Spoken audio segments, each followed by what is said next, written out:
everybody? Welcome to DivaDads, Season 2, Episode 2, or Episode 24, or Part 20, Episode 22, Part 2, whatever. What are we doing that episode? Something like that. It's going to be fun. We have a very special guest, which I'm sure you all have seen, the fantastic photos and videos we shared that got us knocked on Instagram because of copyrighted music. I'm Dana Martin. I'm Rodney Bettis. I'm Mike Kilgore. And I'm Adrian Dobb. Oh, wait, no, I'm Cynthia Bradford. That's awesome. We're so glad. What's going on, Cynthia? How are you? I am doing well. Adrian is finishing up the videos for Rain on Me, our virtual concert that airs tomorrow night. Get your tickets. So she just needed a night to finish all that and asked if I could step in, and I'm happy to be here. So, well, thanks for stepping in. It's a lovely surprise to have you this evening. Yes. She told me you guys, it was your idea. Absolutely not. But we're glad that you're here. Mike, what is going on, my friend?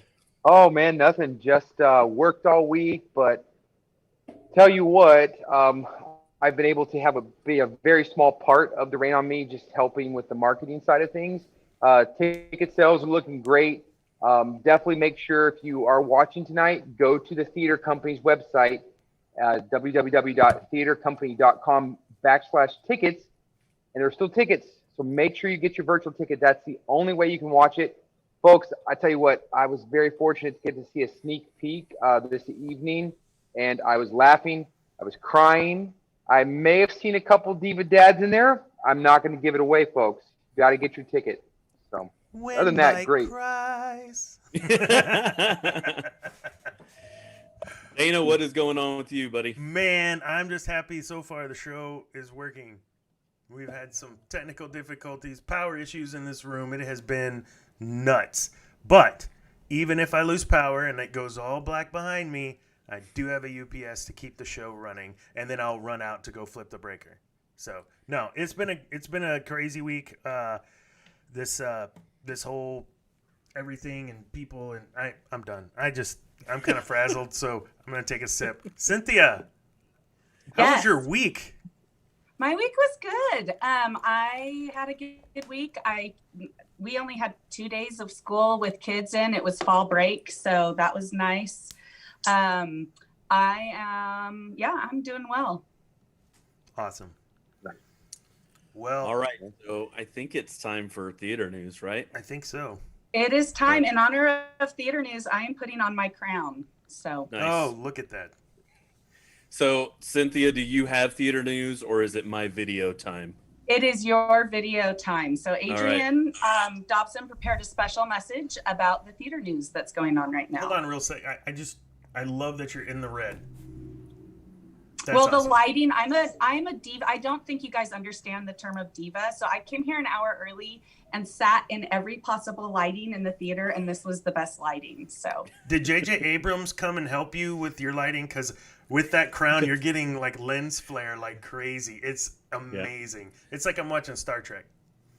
Here, I'll put it behind me. Okay. Lens flare's roll fine. Tape. All right, let's see what I can do here. All right, I'm not as smooth as Adrian, so. Well, that's for sure. Yeah. And my internet might be slow.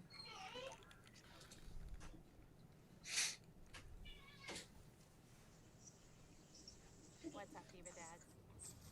Snow White here. Mike. Wait, with you what? all tonight, but you know what? I just decided to take the night off. Can't hear it. Relax, enjoy What? nature. Can't hear it. My Let me friends I can here. let me hear try it. this again. I can hear it.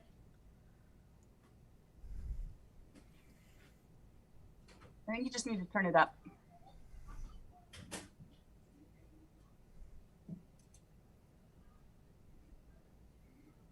We got this, folks. We know what we're doing. I love that Mike says that and his picture is frozen, but I still heard his voice. Oh my god. I thought we were supposed to get better at this as time progresses. This is very long.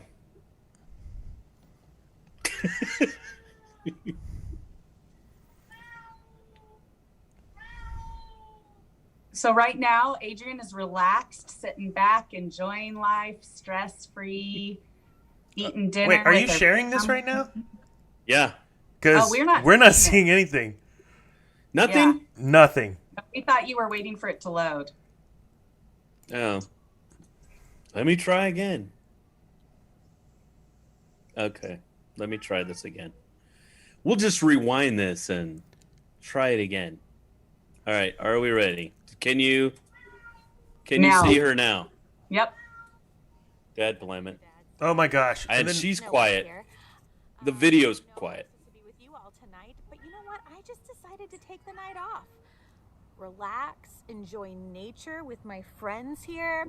Just kidding. I have a lot of work to do, and thank you guys for That was for Dana. Anyway, I hope you enjoy the fabulous Cynthia Bradford in my absence. To Kelsie Kullman, I'm sorry I'm missing you this evening, but I know that you're going to have a great time with Cynthia and the dads. Buy your tickets to Rain on Me, squirrel, because you're going to get a lot of this. Just kidding. It's going to be a whole lot better than this. But get your tickets to Rain on Me. Mike got a sneak peek, and he cried, but I mean, that's not surprising at all. Hello. Also, tune into our Facebook page around 6 p.m. because Carrie Kemp and I are going to be going live. Do some pre-show chit-chat. It's going to be great. Enjoy your evening. Have a drink or two for me, except Dana. Have one less. Just kidding. So, have a great night. And I'll catch you guys next week.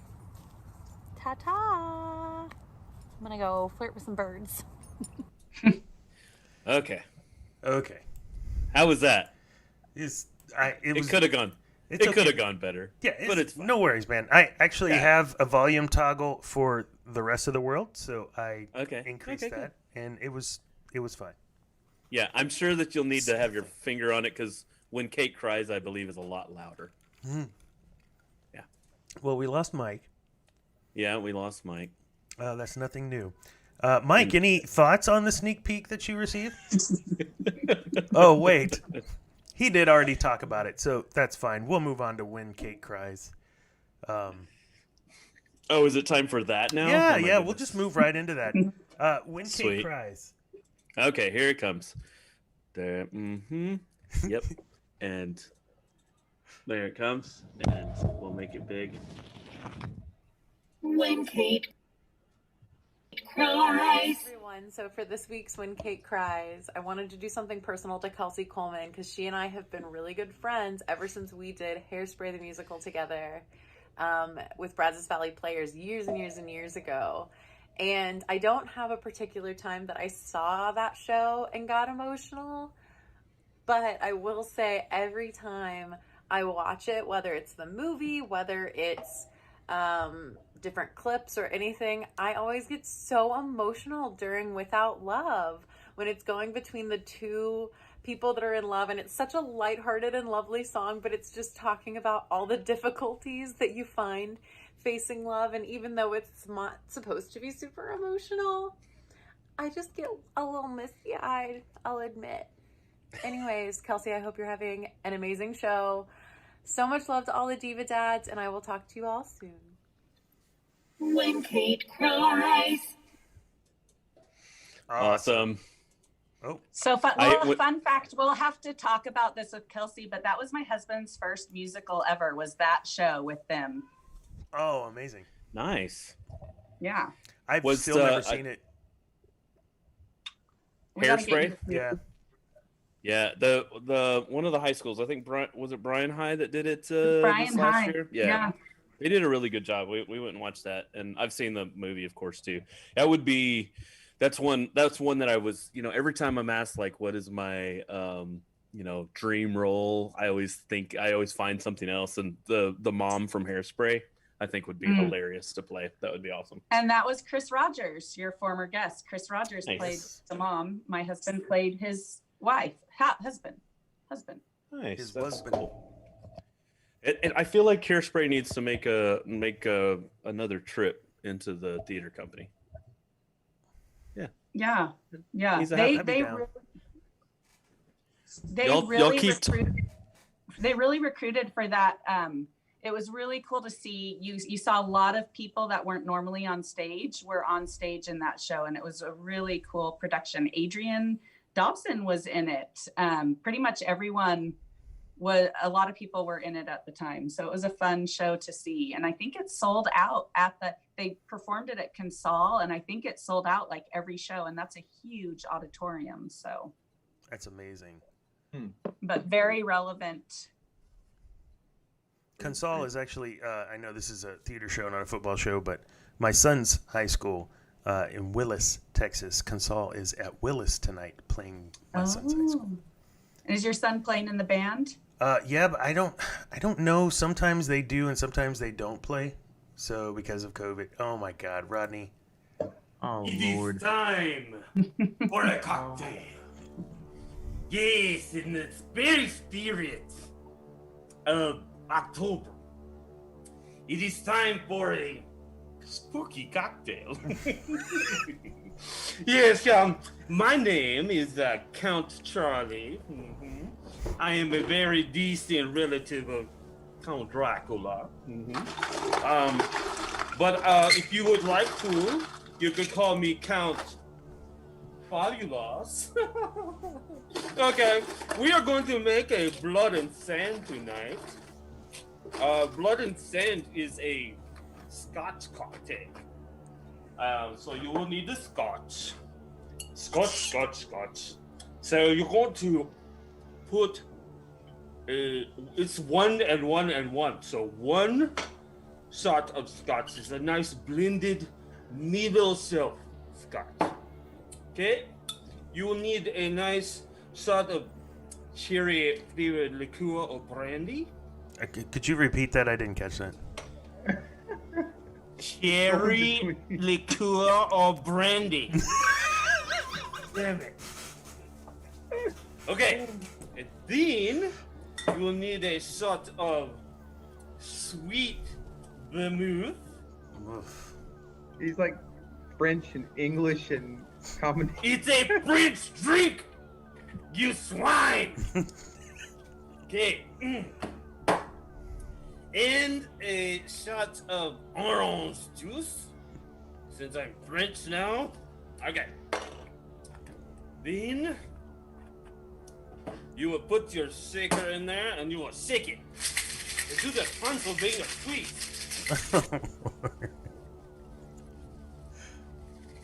This Okay. is hurting my eyes. Wow. You've been guest host too many times. Okay. Then you take your strainer and you double strain it because it is important. Yes. Look at that.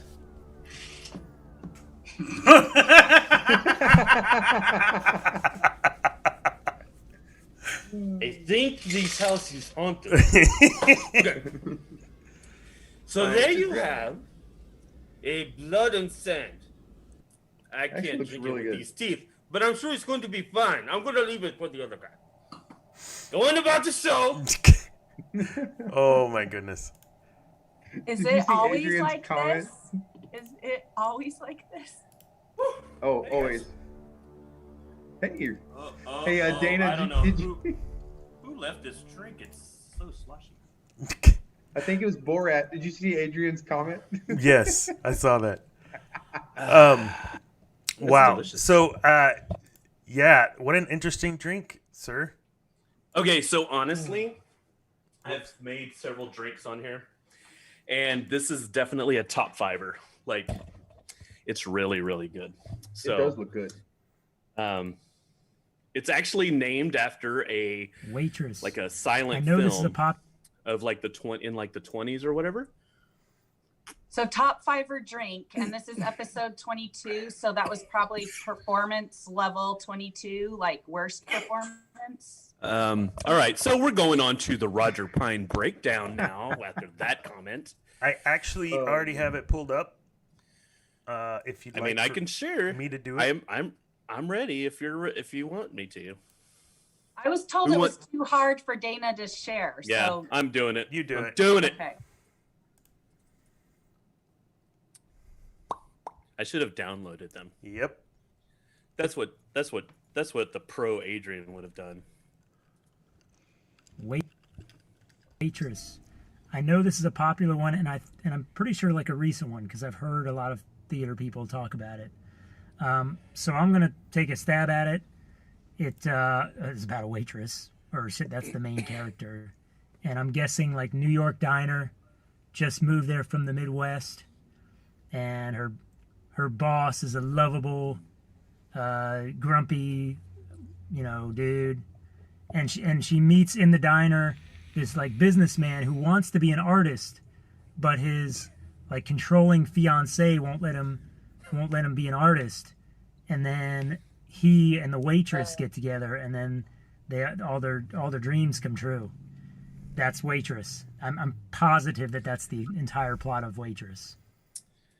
Yeah? No? I don't know. I've never seen it. It seems like a stretch. I don't know. What do you, Cynthia, do you know about Waitress? Because I don't. So I'm going to admit I'm not one of those people who's a huge fan. I'm going to get like people booing me. But it's based on the movie that had Felicity, the girl who played Felicity. She was in it. It's about a waitress who's in a horrible marriage. She falls for another guy. She gets pregnant by either her husband or the other guy. And it's just kind of about that. There's some really endearing songs, but I just haven't gotten on board. Yeah, I got to see it on Broadway. It's actually really good on Broadway. Oh my God. Really? On That Broadway? was a point. And then also, I time traveled because if you look at my TikTok, I made a song to one of the songs of Waitress last week. So I think time only traveled. like 4 people look at your TikTok. I've got like 200 subscribers to mine, but I beg to differ, Cynthia. It's actually 5. Diva It's actually 5. I think that's because I have 2 accounts and I liked you twice. So. All right. Yeah. The duets are coming back, Cynthia. Just letting you know. Be prepared. I'm ready. Oh my gosh. Well, on this note, oh, sorry. That's not purple. That's pink. Oh, so today's special guest, is that where we're at? Yeah, that's it. Okay. Can we start over? Special guest is so special. She's being introduced twice on this show. Or maybe it's just the Diva Dads are, I don't know. I'm not going to comment because I know that episode is still fresh in your minds. And so I'm not going to comment on it. But Kelsie Kullman is our next guest. She has been a veteran at the theater company since she was a kid. I was supposed to give her a reminder that she is about to come on. Oh, and I just admitted her back in, so this is going to be fun. Okay, you're almost on. Oh, hey, Kelsie. So, but Kelsie Kullman, you are like a favorite at the theater company. You're known for your hilarity. You're known for your comic timing, and we are honored to have you on our show today. 100%. Oh my gosh, thank you. Welcome, Kelsie. Welcome, Kelsie. Take 2. Yeah, thank you so much for coming back because Of course. wow. I thought Mike was going to be gone for a while. Well, he disappeared. Still gone. True. He's an international man of mystery, so That's you never know. Well, I'm waiting for Dana's power to go out I so know. we can see him stroke out Man, in front of everyone. I got to tell you, like, I told when Mike's computer died 5 minutes ago, I was like, it's Kelsie. It's Kelsie's fault. It's 100% Kelsie. Catherine Morgan actually texted me and she goes, "Your show is cursed," and I was like, "Yeah, I know." Could be. She just wants to see us all freak out again. No, seriously, welcome. This is amazing to have you have an opportunity to do this. We thought it was going to be amazing having the live show and you, and it was going to be perfect, and it wasn't. So hopefully this will be more perfect this time. Thank you. I'm excited to have you. So let's jump All right in.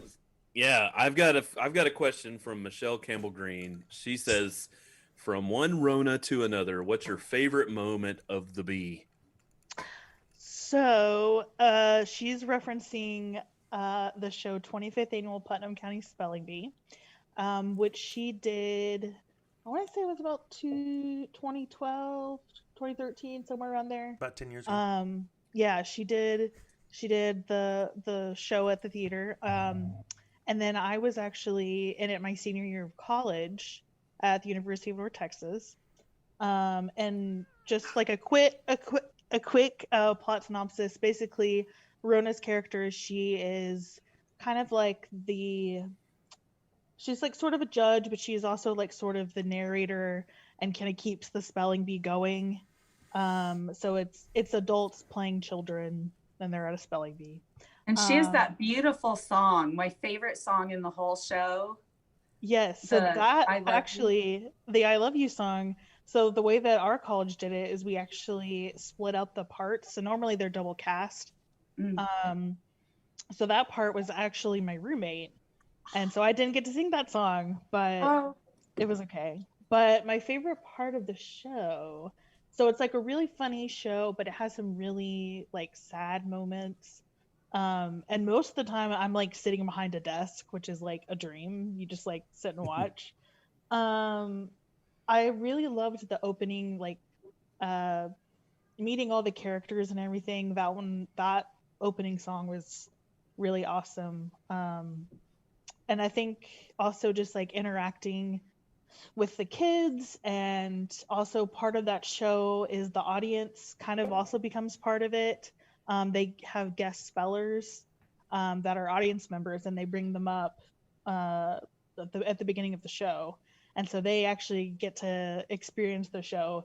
And so having like new people every week was really interesting, and kind of just getting to improv with them and interact with them. So I would say those two moments. That's cool. I want to backtrack real quick, if I could. Why theater for you? Ooh, that's a good question. So I started performing really, really young. Yes, we got to see some of those performances. Yes. So apologies to my mom, because she was the one that had to sit there for 30 minutes, and anytime the camera strayed, she would get yelled at. So I grew up, my older brother and sister are a little bit older than me, and so I grew up with almost like two sets of parents. And so I almost was like sort of like an only child. And so all attention was on me. And I loved it. And I loved singing, and I loved performing. And anytime my grandparents would come over, me and my sister would perform. And so I really just found, I don't know, like something that I really enjoyed and, loved doing. And then as I got older, I got more involved in theater, when I was in high school. And I think like most of all, it's really just the community that you find. Like you find people that are so different from you, but also really same as you. And so you can have someone that has like different beliefs and different religions and like completely different from you, but you have like this one like unifying passion. And so like you're always going to have something to talk about with these people. And so it started out like as a love of performing, and I still obviously do, but I stay because of the community that you find in theater. Awesome. Thank you. Sorry, I felt like we needed to start with that. I don't know why we started with the other question, because it was my fault. I said it. It's okay. All right. So Kelsie, Karen Kullman wants to know who have been your favorite actors to share the stage with? Thanks, Mom.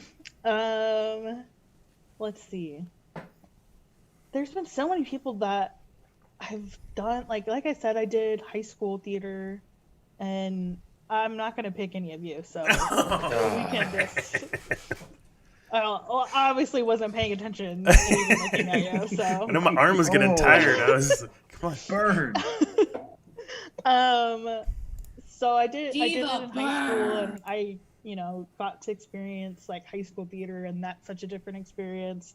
And then I went to college and did theater in college, and that's such a different experience because it's people who are more serious about it, like, that's their major. And then of course I've done tons of shows at theater company, and I think the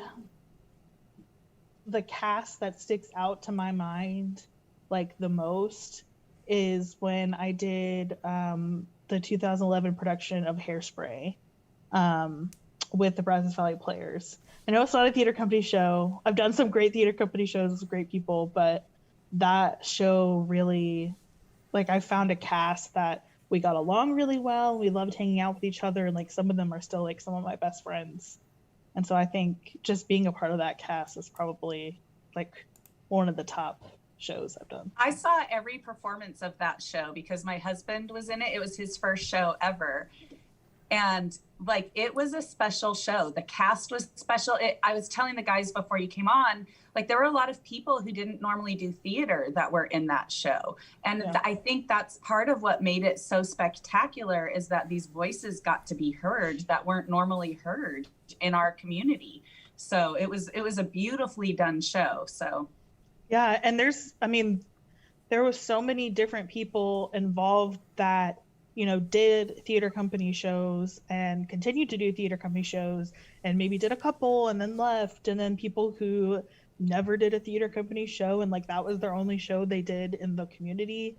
And you have people involved like Adrian Upson and Adrian Rowell, and Taylor Christensen was our stage manager, and Chris Rogers like was one of the leads. And then you had all these different people like involved that were tied to the community that just did that one show and just really never did a show in the area that I'm aware of.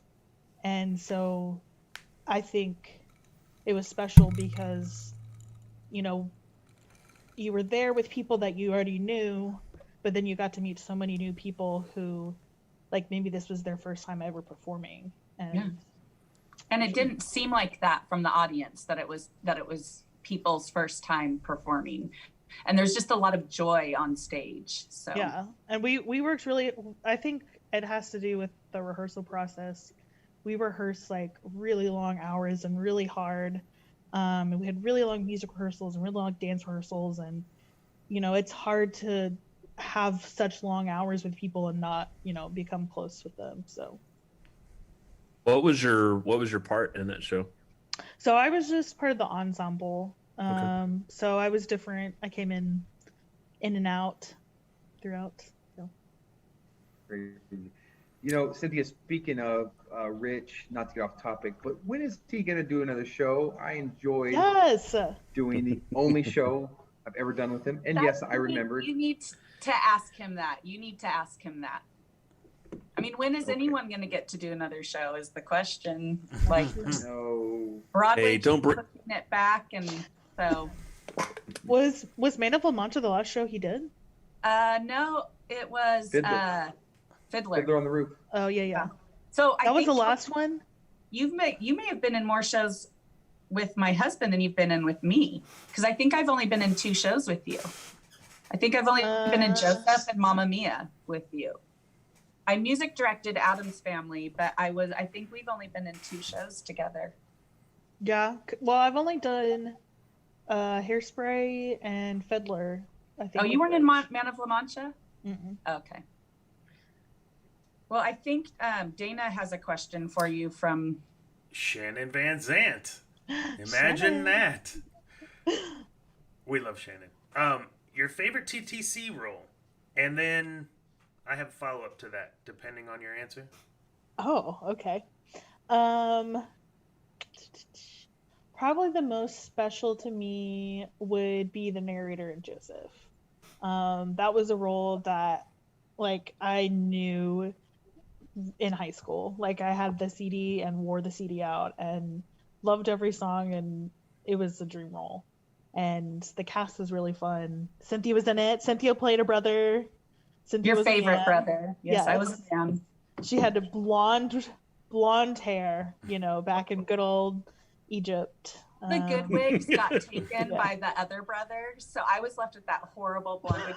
You looked on point in that whole show. I still remember those pants. Like I think I've asked you about those pants before. Like, did you take them home? Like those pants, you just rocked those pants. Like they were the flared pants that went out, and then the top you wore with them. Like, man, like when I think of you in those pants and just wailing. Thank you. Yeah. Yeah, I didn't keep those pants, but that shirt was mine. So still Okay. have the shirt. Yeah. Yeah, you were the glue in that show. I mean, the narrator, but you were the glue in that show. And I don't think you left the stage ever. Did you leave the stage? The only time I left was to go change. Yeah. So I changed during the cowboy number, your big old dance. So I had a change in that. And I changed right before Potiphar and Go-Go Joseph. What was your favorite song to sing in that show? Because, I mean, you just got to wail so many times in that show. Ooh. I loved, I don't know what the actual name of it is. It's whenever the brothers first capture Joseph and they throw him in the well. I love, like, the notes and stuff in there. I love a Pharaoh There's one where you story. just came in super strong. Like, you just came in on this note that was super high. I think it might be that one, but I was always like, wow, like that was power. Like you were just made for that part. I loved also doing Potiphar's story, or Potiphar, and then a Pharaoh story, which was the opening of Act 2. But they were all fun. I enjoyed all of it. Well, the follow-up is your favorite leading man. Now, she says she already knows the answer to this, but just wants to give you a chance to say his name. Oh my gosh. So this is a leading question for sure. And James Cho, if you're watching, yes, you were an amazing leading man. Yeah, so James and I did Oliver together. I was Widow Corny and he was Mr. Bumble. And we had some fun. Hilarious. I really haven't had that many like leading men. I mean, he was one. I had some like in college and stuff, but I think like Shane would be the only other one. Shane from Joseph. I mean, he was my leading man. We weren't in love or anything. Well, I was in love with him a little bit, and I think we all were. Yeah, I know he had one those brother who those was. painted on abs. Like Dana, you didn't even see the show. You Dana! can't raise your hand. Well, You didn't I even thought we see were the just show. talking about Shane, though. No, we were talking about him as Joseph. So Oh, put your okay. hand down. he had this beautiful long blonde wig that you missed out on, Dana. So yeah, James. I'm gonna say James, but also Shane. I love you. Okay, so I've All got right. another Shannon Van Zant question, and I know what the audience's favorite scene you stole is, but she wants to know what your favorite scene that you stole was. Oh, well, I don't know what the audience answer is, but goodness. So I make it a point anytime I get a role that's like funny to just make it as ridiculous as possible and as funny as possible, because like people are going to remember like a show for like the funny things. Like they're not going to remember if they cried. Like comedy is always going to have a bigger impact on people than drama. So I always try to make it as funny as possible just so that people remember the show. Let's see. I loved being the grandma and the Addams Family. That was like probably the first time I ever got to like be a little weird. Was that when you pulled the necklace out of your shirt? Was that? No, that was Oliver. I know you did it in Oliver, but you had some bit in that show that went on and it was hilarious. So in that show, there's a dinner scene. Yes, that's where it's at. Yes. And I have like this whole monologue, and I'm supposed to be like 100 years old, and I like go on this long rant for like several minutes. And like at the end, and also just as a picture, John McMullen was like 8 feet tall in like full lurch makeup and standing right next to me. And so just imagine that. And I'm also in like 100-year-old makeup. And orchestra has a music cue off of that. So we had to hold while you did this moment. Yeah, so I did this whole spiel, this whole monologue. And I can't remember if I came up with it or like Randy told me to like come up with something. But basically at the end of the monologue, I like sit down and I like say that I peed. And I always tried to make Adrian laugh. And then let's see. Also my Mamma Mia dance when Adrian did not give me a partner. That's the audience favorite. They love that dance. Love it. Thank you. Well, yeah, that was when she, during choreography, she said, "Kelsie, you'll figure it out." And I was like, I don't know what I'm supposed to do. I don't have a partner. And everyone's doing these cute little partner dances. And during like rehearsal, I just kind of like slowly danced by myself. And then each week, and I just ramped it up and up. So yeah, that probably, and the Oliver pulling the necklace out or the locket. All right, Kelsie. So Parker Greer, he posted a question on YouTube. What is your go-to jam, and will you be his big sister? Oh my gosh, I know, Parker! right? I don't want to cry. Parker, of course. I'll be your big sister. So the first question was my jam. Well, I'm a big Beyonce girl. So anytime I want to get hyped up, usually before a show, I'm playing Beyonce. And I'm a big Harry Styles fan. Love him. But that's a different type of jam. That's like a chill jam. I also love it is. a Dua Lipa. I know y'all love Dua Lipa. Rodney. Mm-hmm. I don't even know what that is. She's a newer pop artist. She has some bangers. But yes, I'm nodding like I know who she is. She's great. So I listen to a lot of pop to get me pumped up, for a show. But Parker, I will totally be your big sister.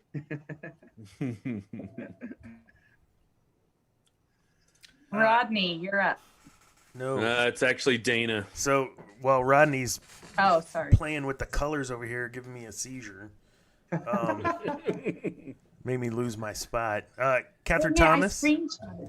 Catherine Thomas is watching the show right now, and so she popped a question in for you. What's your favorite backstage or onstage mishap? Oh goodness. Backstage. I'm trying to think. Backstage. Yeah, she offered a suggestion maybe, and Corey and Threepenny. I don't know. I don't know about Corey. Maybe Ben. Ben, what did Corey do? Oh gosh, Catherine, I'm so sorry. Catherine, I'm so sorry. I don't know what Corey did. Corey did a lot of things, so who knows? On stage, the biggest thing that came to my mind is going back to the Oliver moment. So every night I put a locket in my brassiere, and every night I would have to dig it out to return it to Oliver's grandfather. And it got longer and longer every night. Yep, every weekend it got longer and longer. Again, it started out.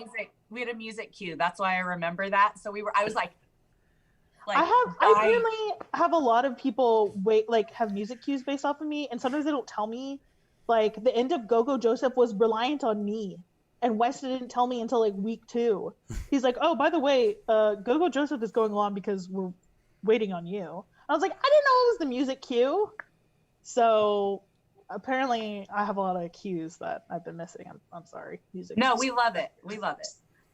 So every night go ahead. No, I just got an update on YouTube that says the Corey from Threepenny was about their favorite leading man. Oh, okay. So that was back to the old question. Yeah, yes, sorry. Corey was a great leading man, but he was not one that I would necessarily say was a character that my character would necessarily like. So he was a good leading man, but he wasn't a good leading man to my character, I guess, if that makes sense. Okay. But the mishap, the locket every night kept getting longer. And there was one night where I gave the locket to Zach, and he's supposed to give us money, and I go to take the money, and my finger gets caught on his pocket watch and rips out of his vest and goes swinging like into the wings, and like the James Cho just broke. Like Zach, like I think had to turn around, and I got up, picked it up, and left. And I was like, okay, we gotta go. And that was a huge like thing. Like that was kind of earlier in my theater company, like, you know, career, I guess, you know, coming back. And so now, like me now looking back, I'm like, oh, I should have done this, I should have done that. But yeah, that was a big one. I'm trying to think of anything backstage that was crazy. I will say one of the biggest, most interesting backstage experiences was during, I believe it was 2015, when we did Carousel. And that's a show we did together too, Cynthia. Yes, okay, we did that one. Yeah, okay. So I'm glad Adrian's not here. James Show. Yeah, she would boo. She would boo. So I'll try to forget that show, except James Cho. He loves that show. Well, and your part was strange because like you would come in and be like, I'm angry, and then like leave, and then you would just sit backstage the whole time. Yeah. You just had like a little bit I part. didn't even audition for that show. I saw the choreography and I told Randy, I said, the choreography is beautiful. I'd love to be in it, to dance in it.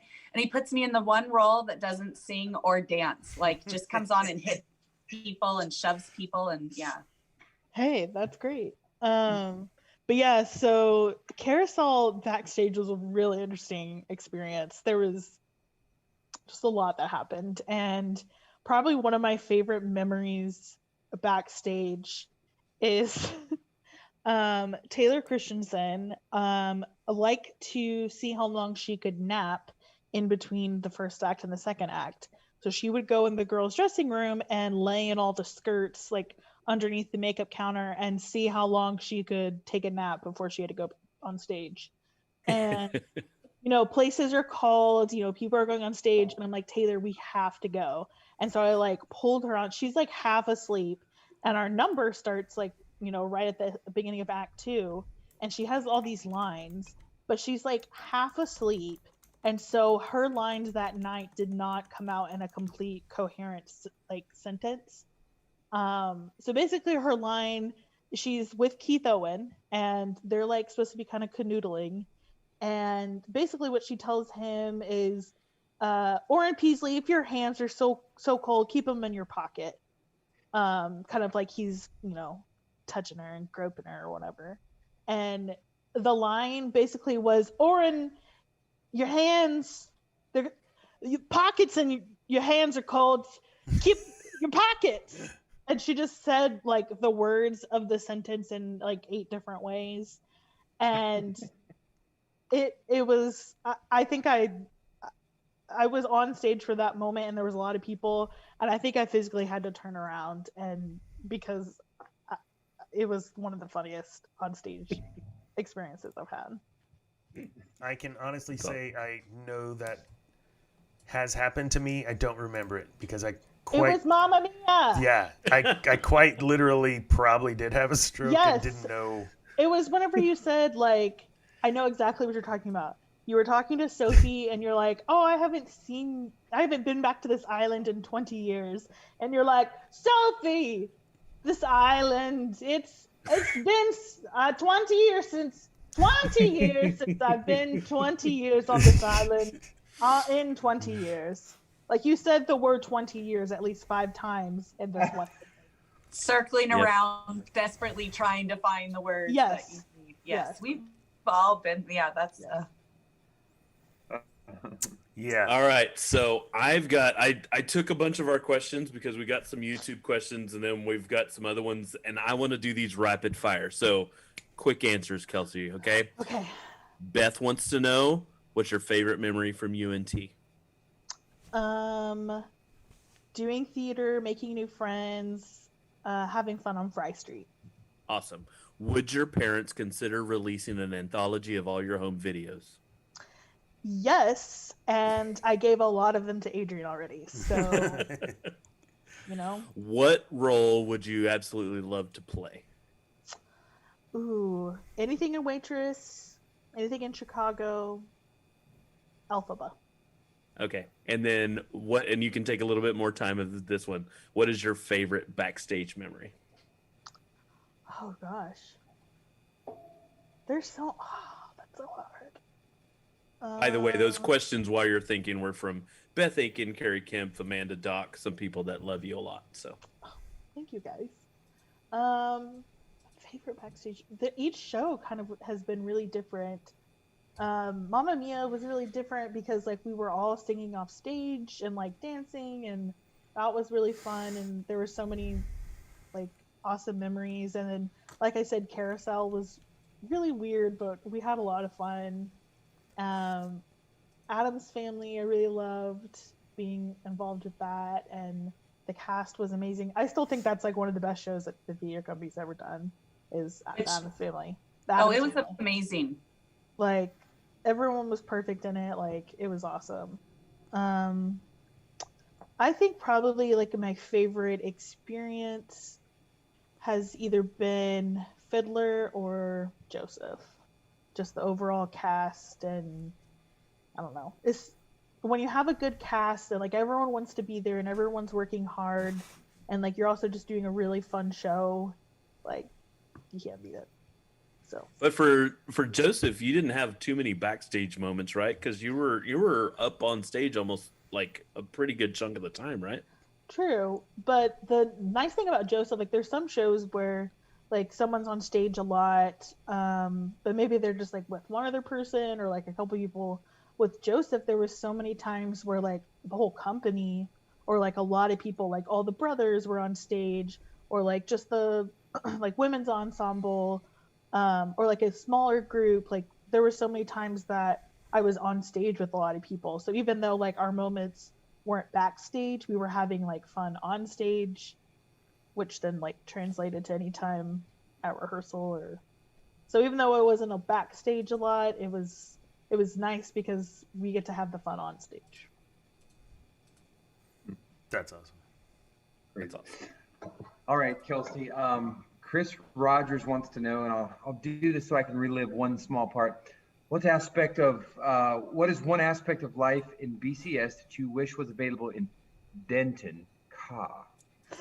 And what was one aspect of life in Denton, Ka, that you wish was available in BCS?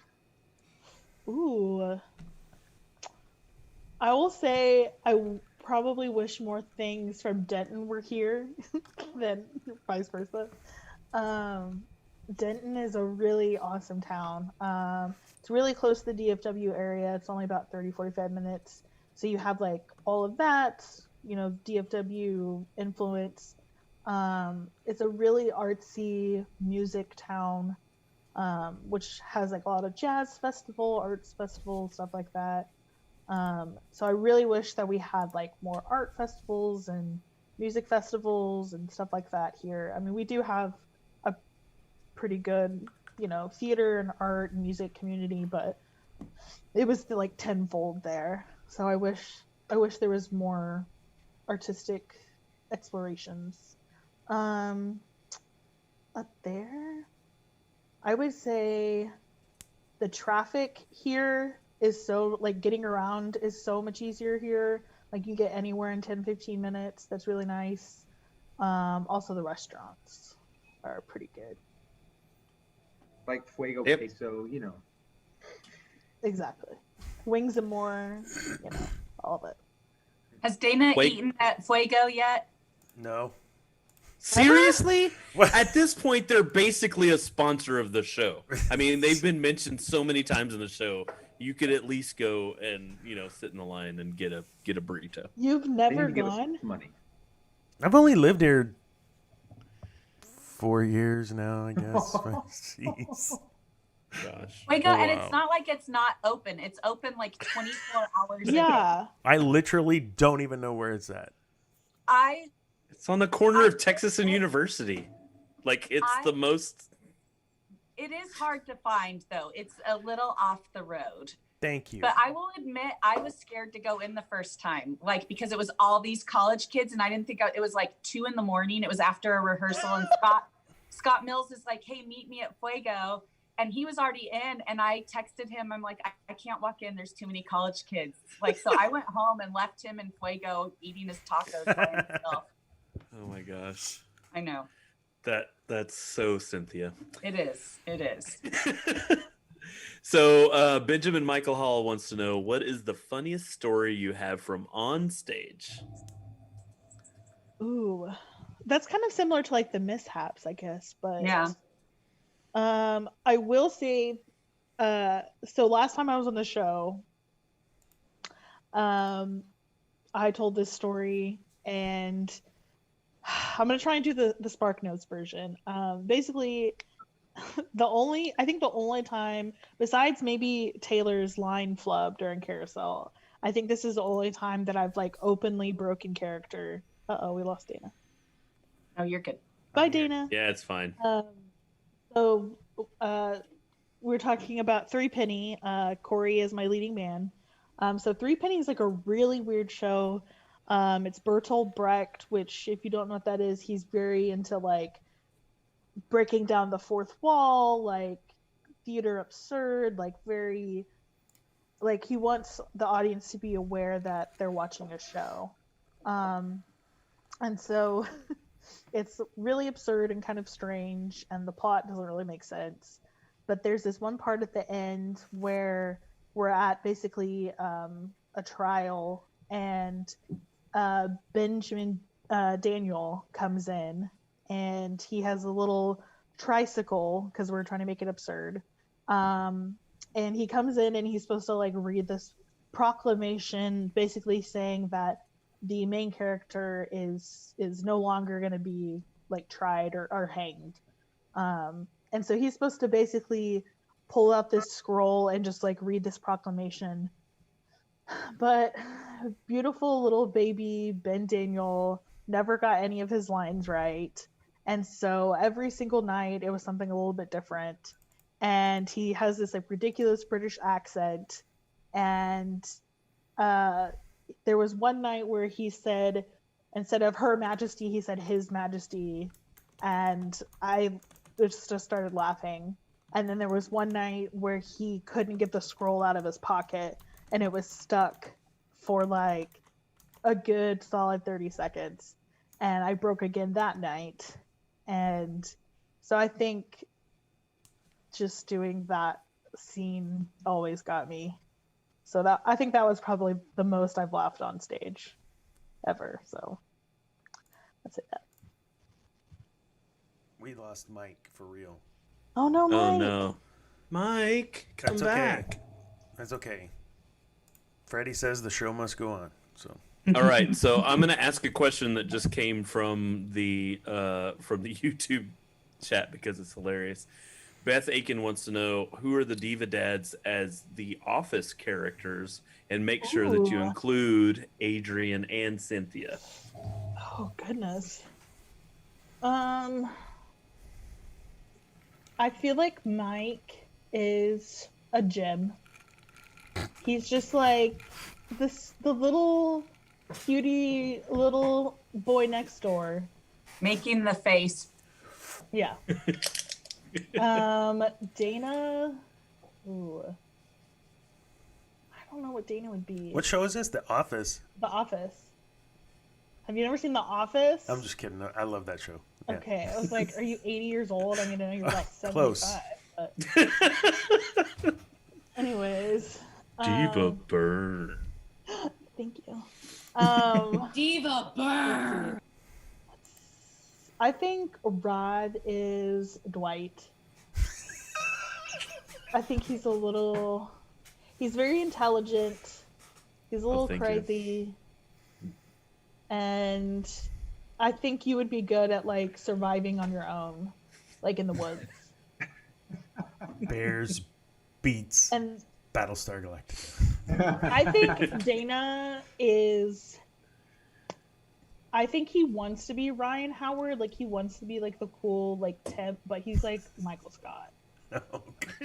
Like, he's not good with technology. He doesn't know what's going on. He, like, let's see, Adrian's definitely Angela. She loves cats. She can be a little like funny and like hee hee, but then she'll be like serious, and then she's also good at like comebacks and like attacking and being like finding your weak points, being like, Mike, Dana, you're bad at technology, all while like talking about her cats. And then Cynthia, hard. You have this sweet, like,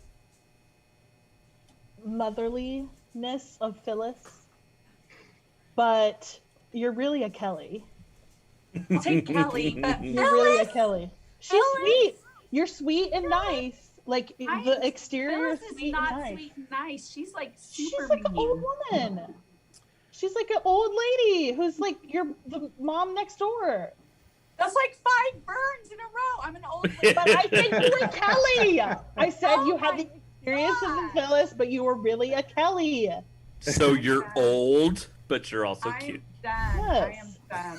I was waiting for her to call me Creed, and then I just would I have lost it. No, I appreciate that Kelsie made me a main character because, I mean, give me the I can point. take that away, Rodney, real quick. But I think I'm I'll more make of you a a Gabe season 7. Diva burn.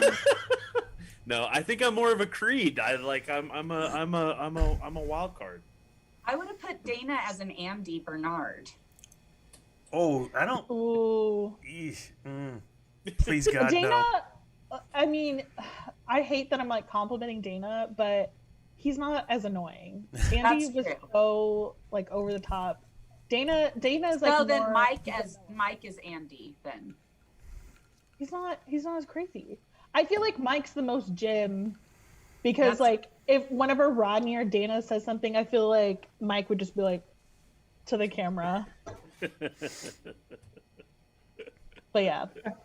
I appreciate I'm that, just gonna let you Cynthia. know what I'm gonna go take an office personality quiz after this just to prove you wrong. Okay, but like I said, you're the Phyllis exterior, but the Kelly interior.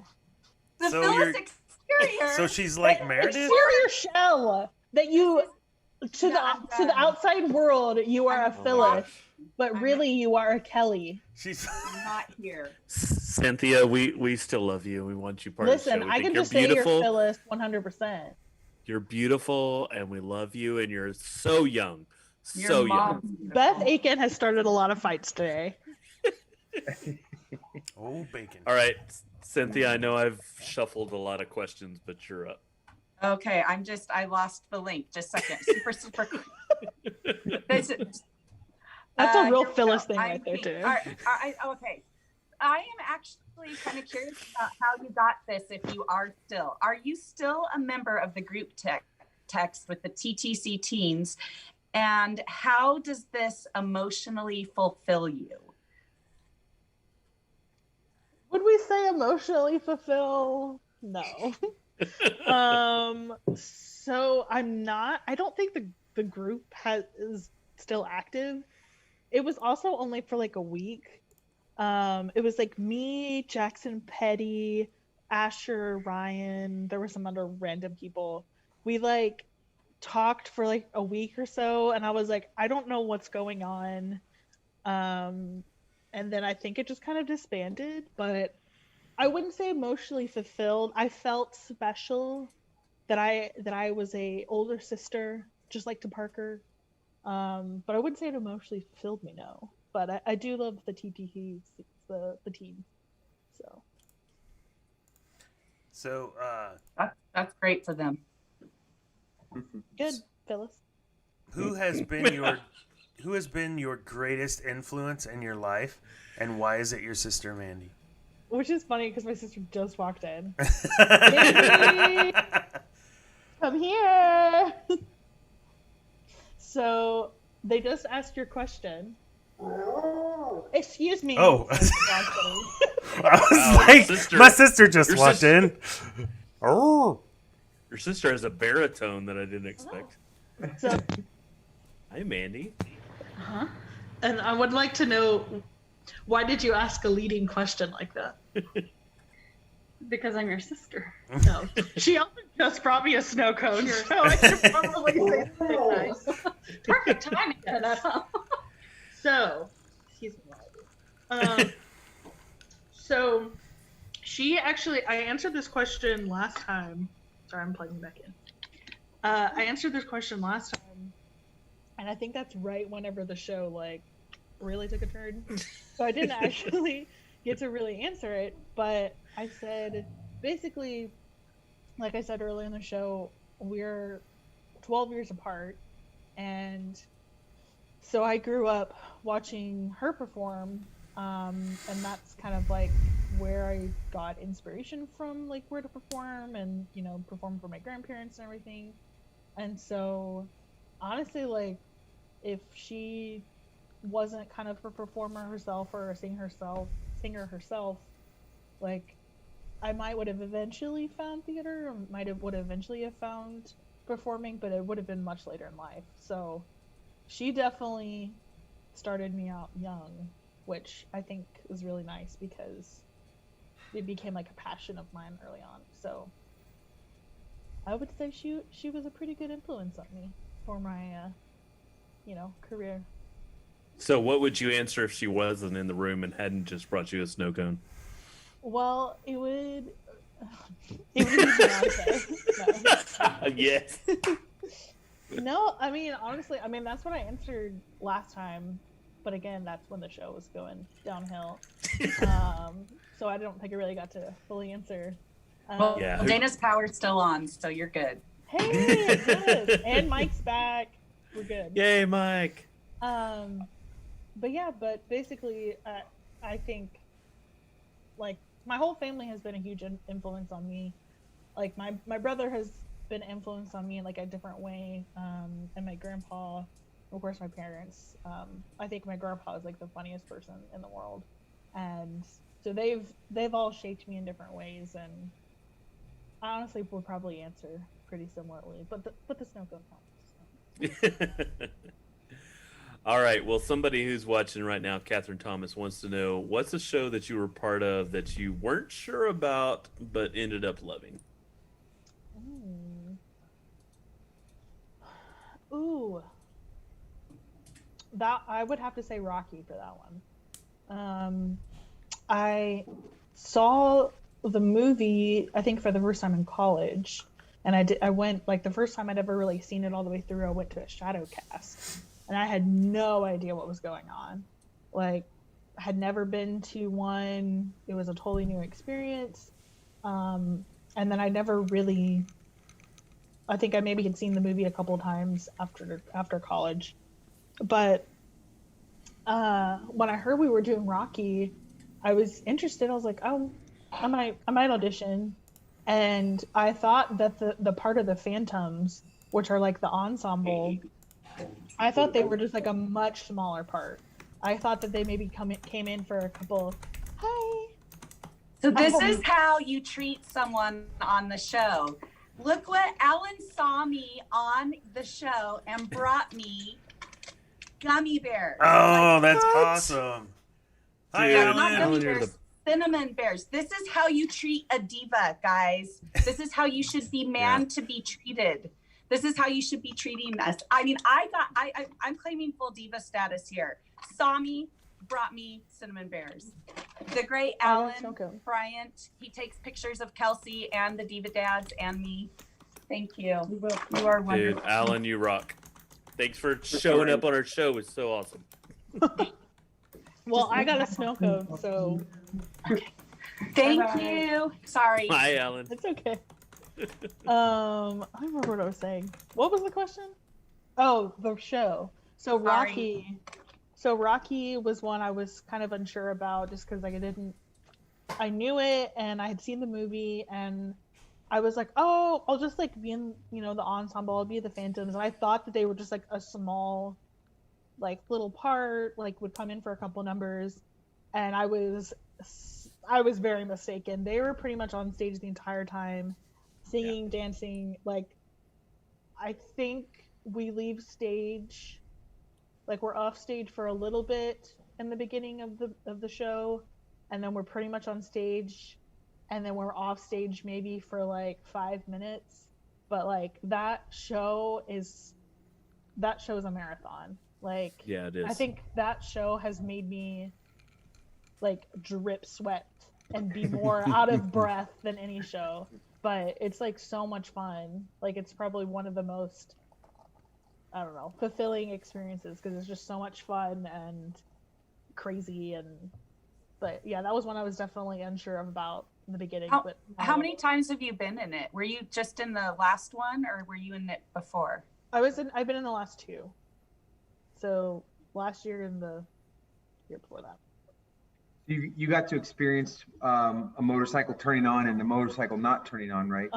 Yeah. So I got you. So there was one actor who was able to turn the motorcycle on and get it going, and start the scene that way. And then there was another actor who took over that role. And let's just say they don't know how to use technology and or motorcycles. So just to clarify, are you talking about Dana? I am. Okay, I just wanted to make sure. I'm new here, so I just wanted to make sure I understood. Yeah, there was one show where he couldn't get the motorcycle to turn on, so he just loudly went, vroom, vroom, and waltzed on stage, because that's the same thing as a motorcycle turning on. It's just Dana quietly in his microphone saying vroom, vroom. Are we done? Can we move on to another question or something? Gladly. I'd love to hear more about the vroom vroom. Yeah, some other time, Cynthia. Some other time. Okay, am I up? Yep. Okay, so this is a weird question in the way it's worded. How do you want to be remembered as a member of TTC? Oh. Am I about to die? I know, that's what I was thinking. I mean, after the Phyllis comment, who knows, but... Between you and Dana, like, who knows? Dana's got it out for me, too. How do I want to be remembered? Well, hopefully I am remembered as being a nice person and... inviting and friendly, and that I was funny, that I was always professional even though I'm not, and just a good performer, and an all around well-rounded person. Awesome. But please no one murder me in my sleep. I think you just wrote I think you just wrote your eulogy, so. All right, well, you can perform it then, Phyllis. All right, Kelsie. Dewey says, "Hi, Kelsie. If you could be in any SNL skit, which one would you choose? And also," he says, "miss you, friend." Aw, who said this? Dewey. Dewey, like Stephanie Dew? Stephanie Dew. Oh, I thought you said he, and I was so confused. Oh, well, I think Mike was confused. Okay. Yeah, so Stephanie Dew was on the show. Mike. She was. I don't know if Mike was on the show then. Were you on that show that time? She was. I might have been present. Okay. But maybe not there. I don't know. I don't know. To be fair to Mike, I don't know if we knew that was a nickname of hers. So. Okay, so yes, her nickname's Dewey. She was the Amber to the in Hairspray. So that's how I know her. Any skit on SNL, anything Kristen Wiig has done, I think is genius. There was a Ryan Gosling sketch that they did several years ago that I wish I would have been able to be a part of it, because then I would have been here, Ryan Gosling. But really anything Kristen Wiig has been a part of, I'm on. I can see that. I can see that. So any character, I love her Target lady. I love her Liza Minnelli sketch where she tries to turn off a lamp. I love any of their musical numbers as well. So any of those. We shouldn't make you dance. Don't make me dance. Don't make me dance. Don't make That's me a good dance. one. That's a good one too. All right. The last question comes from Adrian, the show skipper Dobson, who wants to know, Kelsie, what do you miss most about Randy? Aw, that's such a sad question to end on. Leave it to Dobby. I know. Good old sloppy Dobby. I think the thing that sticks out the most, like the thing I can hear the most, is his laugh. Like I can still hear like Randy's laugh, like distinctly, like in my head. And his long ponytail. Gotta love that long ponytail. But I really would probably say his freedom to like let you make a character like what you want. So, you know, some of the directors I've worked with like in the past, like some are very like to the T, to the book, like you have to exit here, you have to leave here, like you have to do everything by the book. But Randy was really awesome in the fact that he would let you make the character your own, and if you had ideas, like he would present them to you or you would present them to him, and you know, sometimes he'd say yes and sometimes he'd say no, and you know, he wanted you to make the character as like fun and as free as you wanted it, like it to be.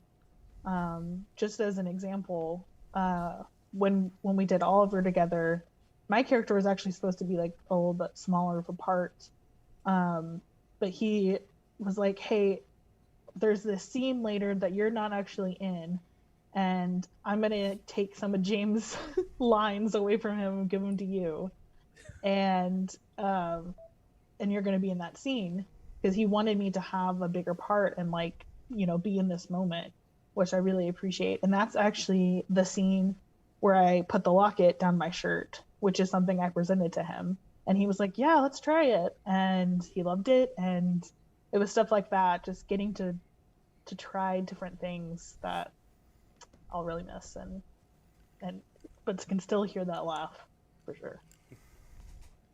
That's awesome.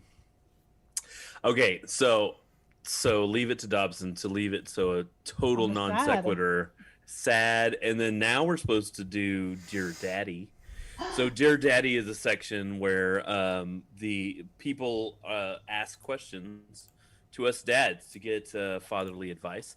And we've been instructed to let you take the lead on this. So do you have any questions for us dads or mom here in the call here? So Okay, so I do have two questions. Okay, good.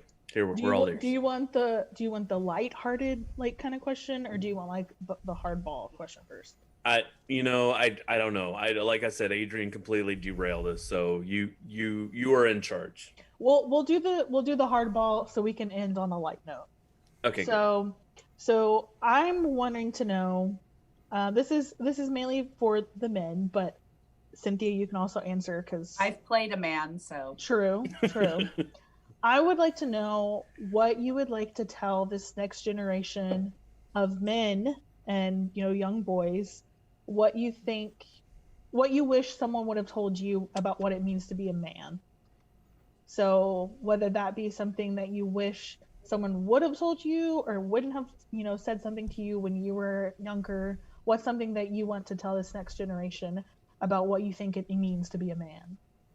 That is a great question. Good question. Wow. Yep. I'll take a crack at it.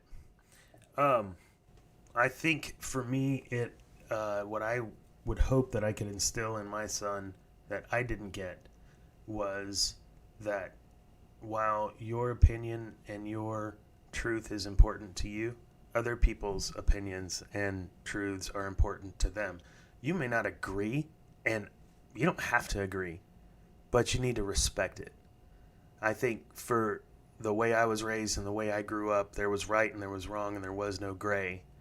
And the very definition of what is right and what is wrong is within your truth. Facts are facts.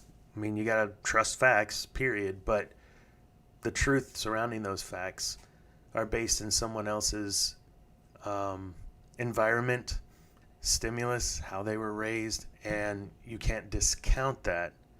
So I know for a fact, one of the things that I think Cynthia and I have even kind of chatted about, and you brought up in the very beginning about community in the theater, there are some very varying opinions about many things between the theater community. However, we do have this commonality and this place to go, to act, to be together. And I think the community at large, especially in this political election and all this time, suffers when we can't be together to share the experiences, to continue to grow together, to have that common ground.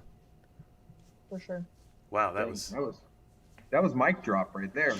Yeah, I don't know. Good job, Dana. Nice. You did something right. Yeah.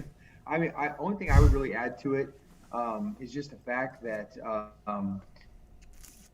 you can be macho and you can be a man, and but you can also be sensitive and show love and treat your significant other with respect. I've been married to Danielle for 19 years, and I've always been a big believer in women's rights as well, and that women are equal to men in all aspects. But I can still be old-fashioned in some regards and open a door for her, not because she's a woman, but because I love her. She's my partner, right? And so I think a man can be a man and can be macho and show his, but he can also show his sensitive side. That's what I would instill into somebody as well. So. Good job, Mike. Not as good as Dana, but I feel like I'm really batting cleanup. But was that a sports reference? Because I didn't get it. It was. It's fine. It's. I'm starting to get to the point where I don't really get it anymore either. But I think I was the other day I was watching these videos, and it was about these incredible weight loss journeys, which I don't know. Check out my YouTube history, and that's what you'll find. I don't know if we want to do that. Yeah, maybe not. But one of the things that somebody said, I think it was, I don't know. I'll get it wrong, so I'm not going to say it right. Too many drinks tonight. But one of the things that somebody said in there was make sure that in your life you are doing what makes you happy, and not just doing things because we do a lot of things in our life to kill time, right? And but if you really take a step back and say, is this something that really is making me happy, or am I just killing time? Then if you're just killing time, you're wasting time. You could be doing something that makes you happy. And while I agree with that, you could elevate that even more if you are doing something that makes other people happy, or that you're looking out for other people's happiness. Then that's kind of the test of you've kind of elevated yourself in your manhood, as far as looking out for others. So that to add on, I definitely second and third the things that my fellow Diva Dad said, but that's what I would add on. Yeah, those are awesome. Cynthia, anything you'd like to add? I'm going to leave it with the men. They did a great job. Those are that's like our best answer ever, of any Dear Daddy question in the history. Those were good. I agree. So my second question, it's not a hard ball, but it might cause some debate. And Cynthia, you can weigh in. Is a hot dog a sandwich? Yes or no? Why or why not? No. Why? Yes. Oh. I would say I'm not convinced either way. A hot dog is its own thing. A calzone is not a pizza.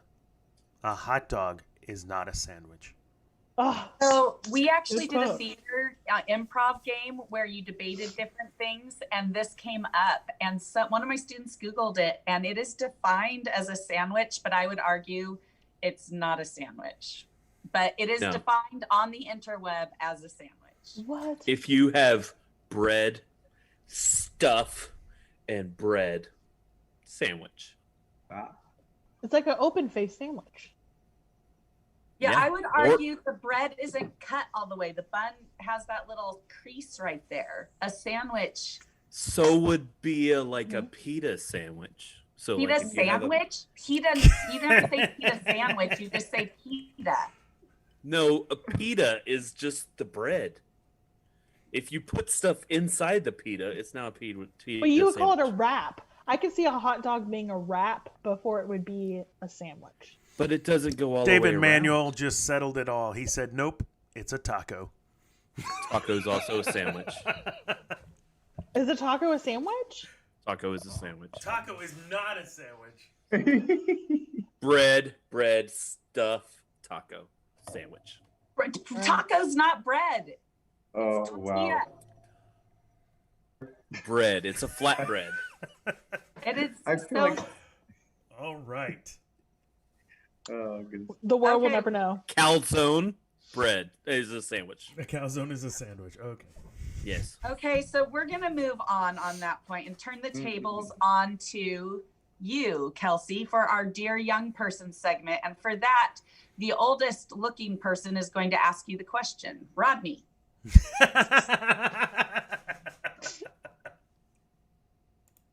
Wait. Diva burn. What? No. You're no, blue, don't- aren't you? Are you? Don't you're- repeat.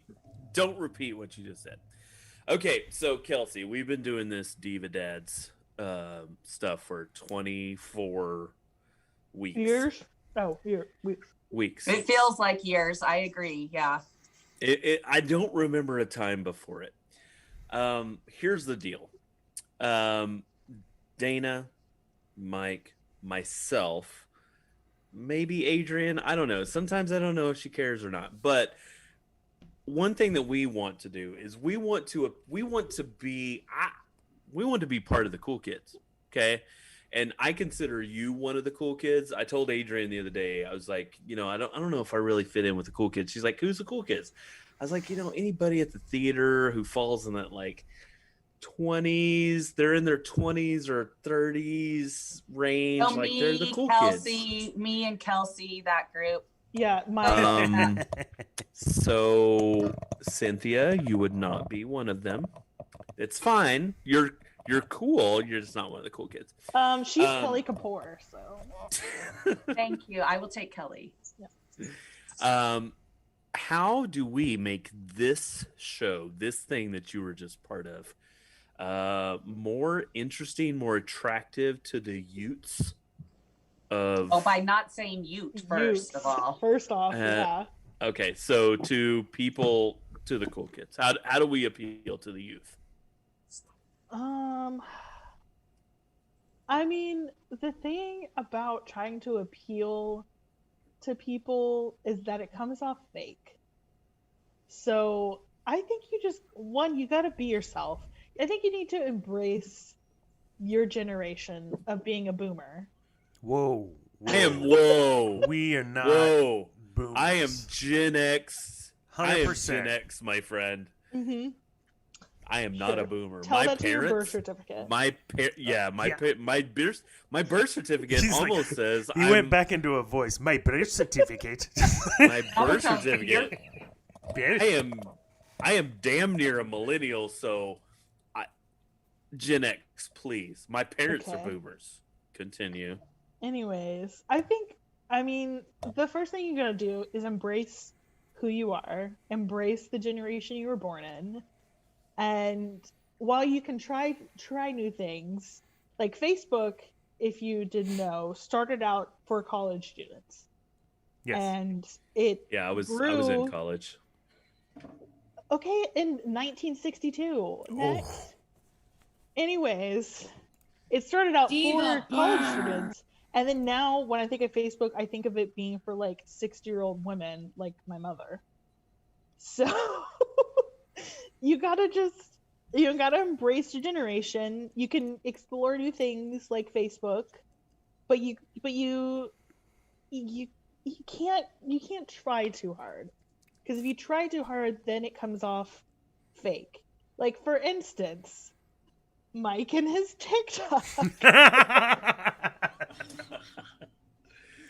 Diva burn. So I also have a TikTok, but I rarely post on it because I don't understand it. I love watching other people, but I would never be like, I'm a cool TikTok dancer, because I know that that's not my generation. That's not my brand. Okay, I'm going to disagree, because I don't know how these guys got in my feed, but there are some firefighters and police officers that are of my generation that have some moves, and they keep forgetting to put their shirts on. So, like, they're very, like, in the moment on TikTok. You know, You can't figure out how that got on your timeline. I have no idea how they got in my feed. They just appear dancing and singing, and I'm like, okay, this is TikTok. I'm wondering if we need to move on to the Jennifer Reilly fun fact for the day. Yeah. Yeah. But my second part of the answer is also, like, maybe just take a technology class at Blinn or something, you know. True. Oh. Specifically Dana. Oh my God. Yeah. All right, here's Jennifer Reilly's fun fact of the week. If my computer wants to, actually play it, that would be awesome. Blinn.edu. Hey there, Diva Dads. It's Jen Reilly, your fun fact correspondent. And we are now in October, which is the spookiest month of the year. And to celebrate, I have some names of some unique fears to share with y'all. So the first one actually comes courtesy of Rodney, and it is omphalophobia, which is the fear of the belly button. I don't think Rodney has that fear. He just shared that fun fact with me. Then we have lechanophobia, which is a fear of vegetables. And then we have pentherophobia, which is a fear of mother-in-laws.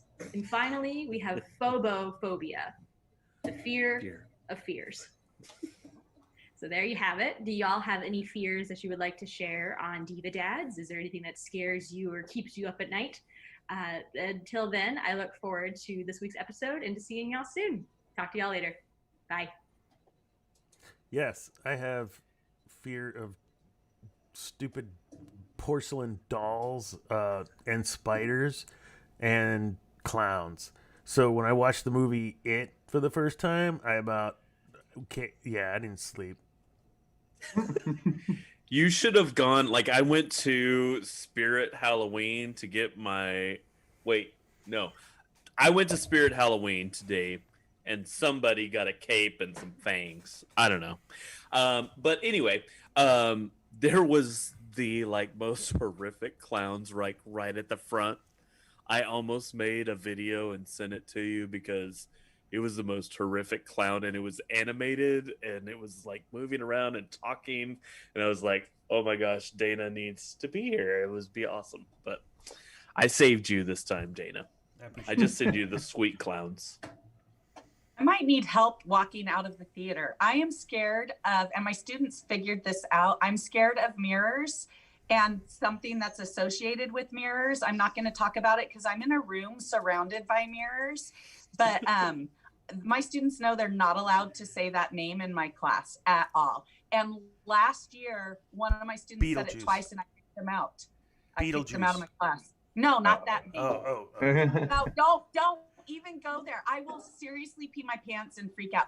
But I kicked a kid out of my class because he said it twice, and I'm like, no, out in the hall. And he was out in the hall the rest of the period. Oh, Candyman. No, not that. No, Rocky. No. Oh Lord.